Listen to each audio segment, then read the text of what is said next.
Hello students, today we will do topic resistance and the limitation of Ohm's law.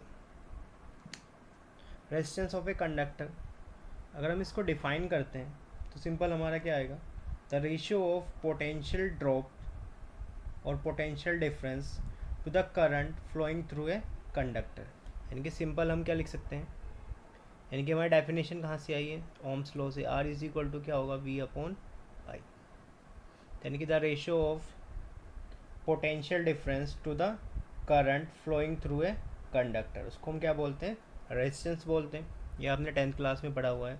Simple इसकी अगर हम SI unit की बात करते हैं, एसआई यूनिट क्या होती है इसकी, ओम से ओमेगा से क्या करते हैं हम, डिनोट करते हैं। और क्या हो सकती है, वोल्ट पर एम्पियर हो सकती है, क्योंकि वोल्ट पोटेंशियल डिफरेंस की होती है, करंट की क्या होती है, एम्पियर होती है। ठीक है, अगर हमें वन रेजिस्टेंस को डिफाइन करना है, वन रेजिस्टेंस को क्या करना है, डिफाइन करना है, तो यानी कैसे करना होगा, if V is equal to 1 volt and I is equal to 1 ampere.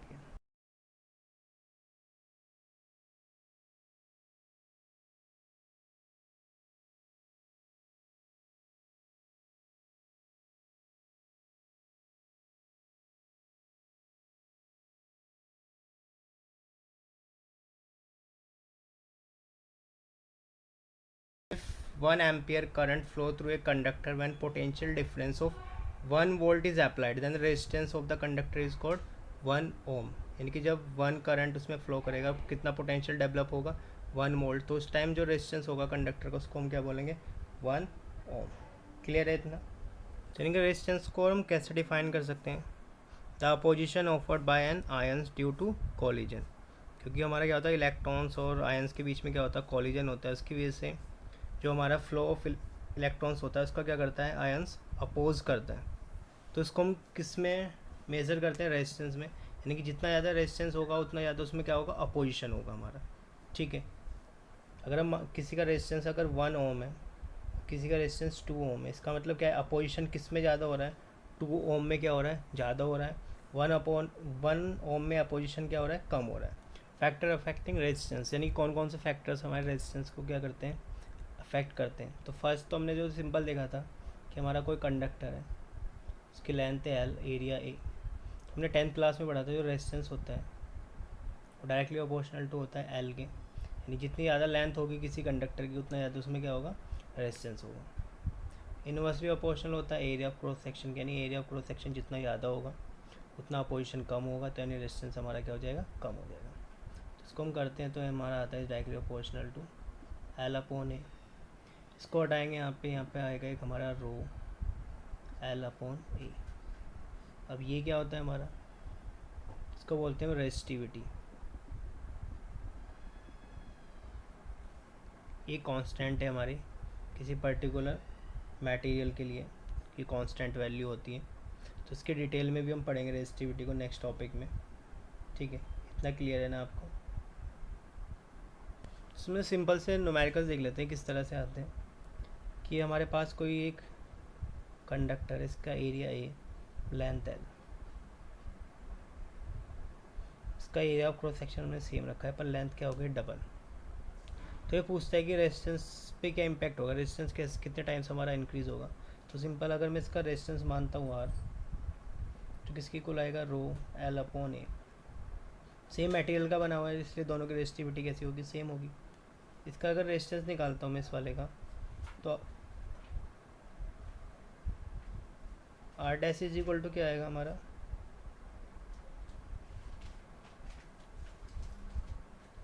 Row length कितनी है इसकी, 2l अपॉन ए। 2 बाहर आएगा तो रो एल अपॉन ए। इसकी जगह पे हम क्या लिख सकते हैं, आर लिख सकते हैं। आर डैश की वैल्यू कितनी होगी, ट्वाइस ऑफ आर। यानी रेजिस्टेंस हमारा कितना टाइम्स हो गया, ट्वाइस हो गया। इसमें हमारे और तरह के क्वेश्चंस आएंगे जो हम देखेंगे बाद में। ठीक है, तो अगर हम इसमें ओम्स लॉ के अकॉर्डिंग लिखते हैं, वी इज इक्वल टू क्या होता है हमारा, आई आर होता है। तो अगर मैं आर की वैल्यू ये पुट करता हूँ, तो हमारा वी किसकी इक्वल हो जाएगा, आई रो एल अपॉन ए की इक्वल आ जाएगा। ठीक है, नेक्स्ट टॉपिक देखते हैं जरा, करंट डेंसिटी। करंट डेंसिटी होती क्या है हमारे, ठीक। करंट डेंसिटी अगर इसको हम डिफाइन करते हैं तो आता है हमारा current per unit area. Current per unit area को हम क्या बोलते हैं, करंट डेंसिटी। इसको हम जे से क्या करते हैं, डिनोट करते हैं, यानी आई अपॉन क्या आएगा, ए। यानी कि जो हमारा करंट पास होगा किसी पर यूनिट एरिया में, जितना करंट पास होगा उसको हम क्या बोलेंगे, इसकी करंट डेंसिटी। इसकी एसआई यूनिट अगर लिखते हैं तो सिंपल हम एसआई यूनिट यहाँ से लिख सकते हैं। करंट की क्या होती है हमारी, एम्पियर, और एरिया की क्या होती है, मीटर स्क्वायर, यानी कि पर मीटर स्क्वायर आएगा। ठीक है, क्लियर है इतना।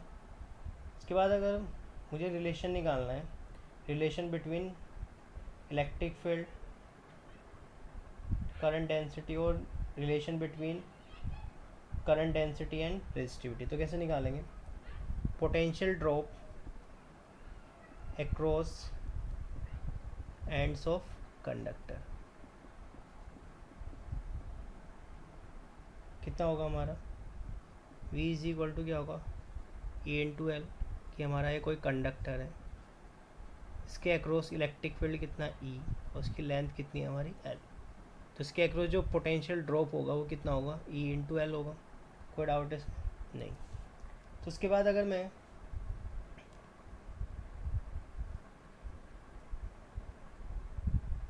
V की वैल्यू होती है जो हमारी ओम्स लॉ से, बाय ओम्स लॉ,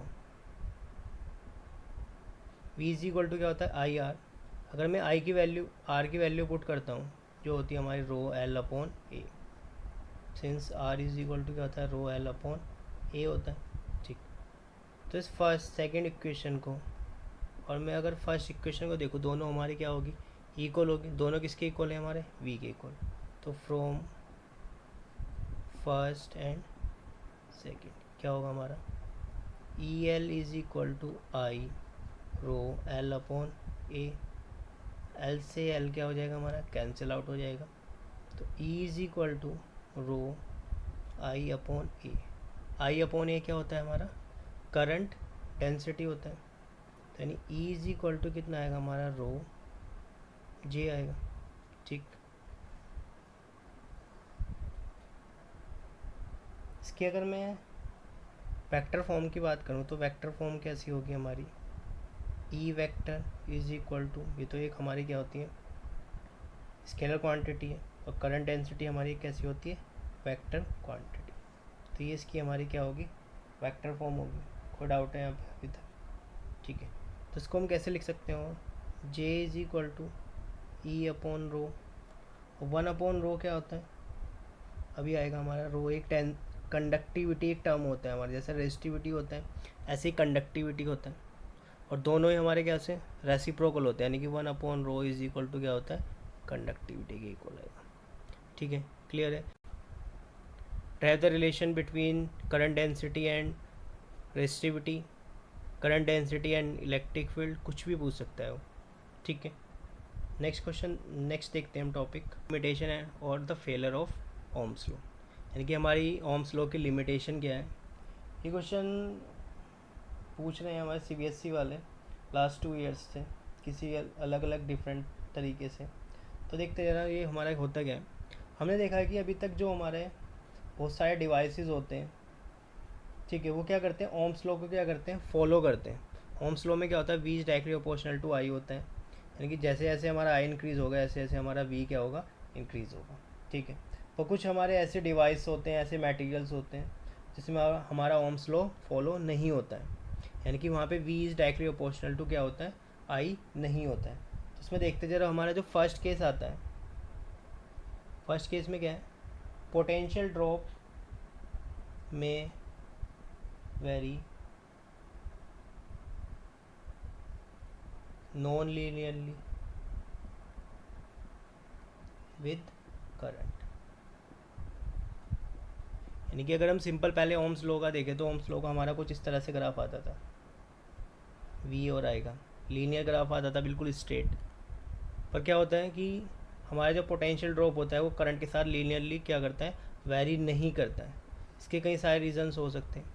एक रीज़न तो ये हो कि हम करंट जो हमने डिवाइस यूज़ किया वो हमारा क्या होगा, हीटअप हो गया, यानी कि जब हीट होगा तो उसका रेजिस्टेंस चेंज होगा, तो रेजिस्टेंस चेंज होगा तो यानी जो V अपॉन आई यानी कि R, जब ये चेंज होगा तो इनका रेशियो भी क्या होगा हमारा, चेंज होगा। तो उसकी वजह से भी हमारा ग्राफ कैसा आता है हमारा, नॉन लीनियर, यानी कुछ इस तरह से कि ऐसे जा रहा है हमारा, और फिर क्या हो गया है कुछ टाइम बाद हमारा इस तरह से ग्राफ हो गया।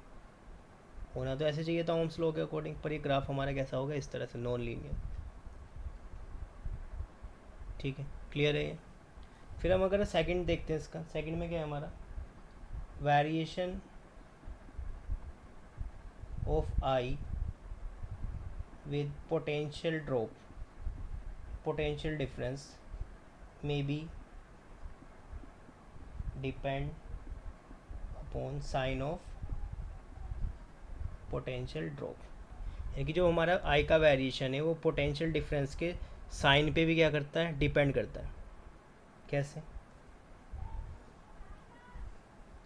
ये हमारा आई है यहाँ पे करंट, ये वी है। तो जब हम डायोड्स वगैरह देखेंगे, जो हमारा लास्ट चैप्टर आएगा 14 डायोड, तो उस डायोड में क्या होता है, कुछ इस तरह से करेक्टरिस्टिक्स आती है हमारी।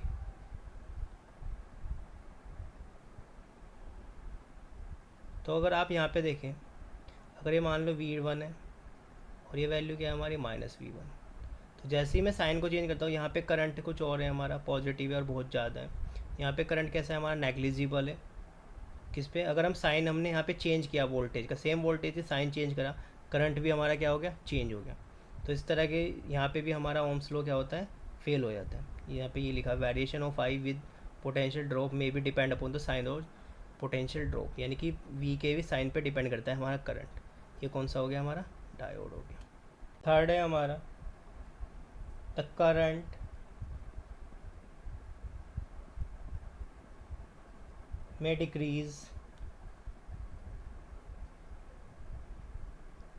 on increasing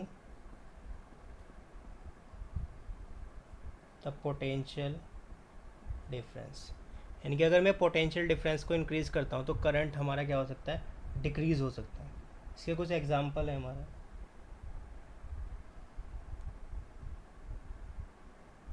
यहाँ से पहले लीनियर है, फिर ये कर्व हो गया हमारा, फिर से डिक्रीज़ है, फिर से क्या है हमारा, इंक्रीज़ हो गया। यहाँ पे हमारी वोल्टेज है और ये हमारा क्या है, करंट।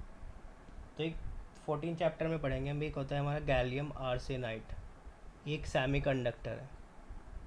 सेमीकंडक्टर में यहाँ पे हमारा ओम्स लॉ वैलिड नहीं होता है, तो इसमें क्वेश्चन पूछता है CBSE कि ये रीज़न है हमारा O, यहाँ पे A, फिर B, C, तो पूछता है कि किस रीजन में ओम्स लॉ वैलिड है, किस में नहीं है। तो यहाँ पे देखो O2A क्या है, लीनियर स्टेट है, तो यहाँ पे तो ओम्स लॉ वैलिड है। यहाँ पे कैसा होगा, नॉन लीनियर। फिर वो पूछता है कि यहाँ पे नेगेटिव रेजिस्टेंस कहाँ पे होगा, नेगेटिव रेजिस्टेंस। नेगेटिव रेजिस्टेंस का मतलब है कि अगर हम V को इंक्रीज़ कर रहे हैं तो हमारा जो करंट होना चाहिए वो क्या होना चाहिए, डिक्रीज़ होगा, तभी हमारा कैसा आएगा, नेगेटिव। तो अगर आप यहाँ पे देखो B2C मैं क्या कर रहा हूँ, या फिर इसका उल्टा भी हो सकता है हमारा, और वाइस वर्सा, उल्टा भी हो सकता है, करंट को इंक्रीज़ करो, वोल्टेज क्या हो हमारी, डिक्रीज़ हो। तो यहाँ पे देखो आप B2C मैं करंट को क्या कर रहा हूँ, B2C आने पे हम करंट को तो इंक्रीज़ कर रहे हैं, पर वोल्टेज क्या हो रही है हमारी, डिक्रीज़ हो रही है। तो ये कौन सा होगा हमारा, नेगेटिव रेजिस्टेंस का क्या होगा, रीज़न होगा B2C वाला। क्लियर है ये।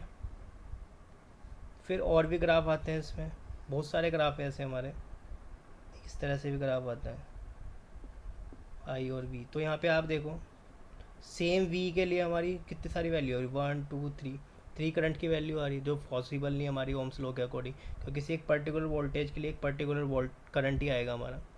ठीक है, ऐसे बहुत सारे ग्राफ्स होते हैं जब हम सेमीकंडक्टर पढ़ते हैं।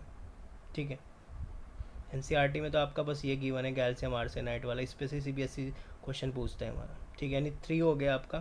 फर्स्ट में तो नॉन लीनियर ग्राफ हो गया हमारा, ठीक, सिंपल V और I का। सेकंड में क्या हो गया, अगर हम वोल्टेज की वैल्यू चेंज करते हैं, साइन चेंज करते हैं, तब हमारा करंट भी क्या होता है, चेंज होता है। और थर्ड वाला ये है कि अगर हम करंट को डिक्रीज़ करते हैं तो हमारा पोटेंशियल ड्रॉप क्या होता है, इंक्रीज़ होता है, या फिर इसका उल्टा हो सकता है। क्लियर है इतना, ठीक है।